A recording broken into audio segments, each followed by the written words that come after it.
Welcome to class. Chapter کا نیم ہے کھانے پینے اور بات چیت کے آداب۔ ہاف ریڈنگ ہو گئی تھی، چلیے اب نیکسٹ اسٹارٹ کرتے ہیں ریڈنگ۔ اسلام میں زیادہ کاموں کے لیے دائیں ہاتھ کے استعمال کی تاکید کی گئی ہے کیونکہ دائیں ہاتھ میں زیادہ پھرتی اور طاقت ہوتی ہے۔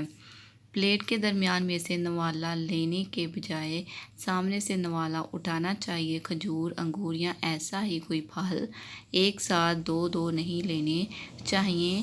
ٹیک لگا کر یا لیٹ کر کھانا نہیں کھانا چاہیے کیونکہ اس سے معدہ خراب ہو جاتا ہے۔ ایک ضروری بات یہ ہے کہ کھانا کھاتے وقت کھانے میں عیب نہیں نکالنا چاہیے۔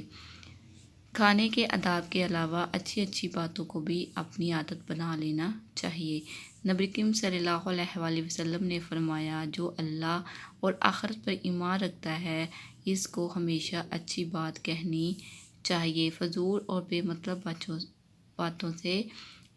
باتوں سے بچنا چاہیے۔